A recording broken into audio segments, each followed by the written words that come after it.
Communalism के ऊपर बोला था कि कम्युनलिज्म बीजेपी फैला रही है, लोगों को डिवाइड करके उसको एक्सपंज कर दिया गया, क्या कहना चाहिए? देखिए, मेरा कहना ये है सर, एक बहुत बड़ी आबादी बुनियादी सुविधा से वंचित है और मैं उनकी चर्चाओं के लिए यहाँ आया हूँ।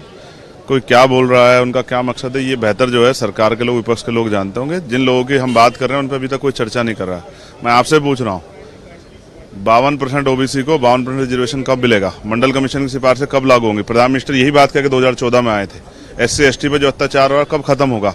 गरीबों की, आदिवासियों की जमीन छीनी जा रही है, उस पर जवाब देना पड़ेगा। तमाम तरह की मुसीबतें जो हैं, जो वंचित वर्ग के लोग उनके लिए आ रहे हैं, NFS करके और नोट फॉर सुटेबल करके बहुत सारे बच्चों को मौका दिया जाए। आपने लेटर एंट्री कर दी, आपने तमाम तरह की और जो है पोजीशन ली, उसका नुकसान जनता को उठाना पड़ा। अग्निवीर पे जवाब देना पड़ेगा। तो बहुत सारी चीजें हैं, जो सही नहीं लग रहा उसको छोड़ दो, लेकिन जो सही है उस पर तो जवाब दो। सरकार गांधी ने भी कल अग्निवीर पे उठाया था क्वेश्चन, उठाना चाहिए। बोलने वाले हैं, तो आप क्या कहते हैं? मैं क्या कह रहा हूँ, उठाना चाहिए, जरूर उठाना चाहिए। कोरोना में जो लाशें तैरी थी उन पर भी सवाल उठाना चाहिए। तमाम तरह से जो मजदूर जब यहाँ से निकल के गया था अपने गांव में मरता हुआ, उस पर भी आवाज उठाना चाहिए। जब आप पे ट्रेनें नहीं थी उस पर भी आवाज उठाना चाहिए।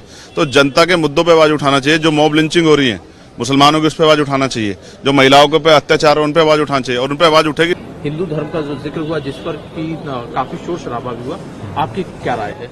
देखिए, ऐसा है, अब क्योंकि वो उनकी स्पीच है, उन्होंने किन परिस्थितियों को और क्या किन विषयों को ध्यान में रख के दी, मैं उस पर ज्यादा कुछ नहीं कहना चाहता। मेरा कहना यह है, सदन बुनियादी मुद्दों और जनता की उन चर्चा को लेकर जो फील्ड से, ग्राउंड से आ रही है, तो सदन में उन मुद्दों पर चर्चा होनी जरूरी है, जिस पे आज काफी चर्चा हुई भी है और भविष्य में मुझे उम्मीद लगती है कि आगे भी चर्चा बढ़ेगी। अभी भी सदन चल रहा है, चर्चा चल रही।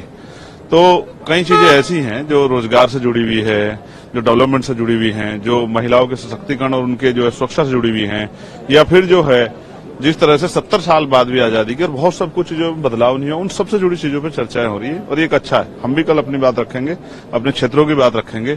तो आज मुझे धर्म का बहुत सारा ज्ञान सदन से मिला।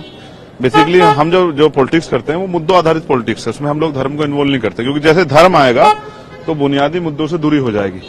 तो मेरा ये मानना है, मैं कोशिश कर रहा हूं सीखने की, और मुझे उम्मीद है कि जब हमें मौका मिलेगा तो हम बुनियादी मुद्दों पे किसान, मजदूर, दलित, बैकवर्ड, माइनॉरिटी और तमाम तरह से जो बुनियादी जो मुद्दे हैं, रोजगार हो, डेवलपमेंट हो, या जो है इंडस्ट्री हो रहा, उन सब पे बात रखेंगे। और इसी के लिए हम लोग यहाँ लोकसभा में चुन के आए। चंद्रशेखर जी, जो मुद्दे रखे गए, खासतौर से किसानों के, अग्निवीर के, नीट के, या जो कहा गया कि डर का माहौल है, क्या राय रखते हैं आप? देखिए, अग्निवीर विषय है, अग्निवीर पे चर्चा होनी चाहिए। अगर अग्निवीर जो है, अगर वो शहीद हो रहा है, उसको जो है वो जो अधिकार बैठता है उसका वो मिलना चाहिए, जिस पे चर्चाएं हुई हैं, सबने अपनी बात रखी है। सबसे ज्यादा जरूरी मेरे लिए आज की पीड़ा नौजवान होने के नाते वो बेरोजगारी की है। और जब जिस तरह से निजीकरण हुआ है, मुझे लगता है सरकार डिपार्टमेंट तो है नहीं, प्राइवेट सेक्टर में जिस तरह क्रैश हुआ है एक लंबे समय से प्राइवेट सेक्टर, तो जो छोटी जॉब्स थी लगभग वो खत्म हो गई है। तो ये एक बहुत बर्निंग इशू है कि रोजगार पे सब मिलके, सरकार भी और विपक्ष भी मिलके चर्चा करे कि नए रोजगार कैसे सृजित हो, और रोजगार आने से नौजवानों के चेहरों पर हंसी आए और उनके परिवारों की जिंदगी में खुशहाली आए, इस पर चर्चा करनी पड़ेगी। एक जो सबसे बड़ा मुद्दा है, हम मणिपुर पे बात कर रहे हैं बार बार, अच्छी बात है, मणिपुर पे बहुत जरूरी बात होनी चाहिए, लेकिन जो वुमन एट्रोसिटी है देश भर में, उन पे भी बात होनी बहुत जरूरी है, क्योंकि महिलाएं या ये जो वंचित वर्ग है, दलित या मुस्लिम, ये मरने के लिए पैदा नहीं हुए, आदिवासी, इनकी जिंदगी का मूल्य समझना पड़ेगा। इसलिए कानून व्यवस्था अच्छी हो, इस पे भी सरकारों को ध्यान देना चाहिए।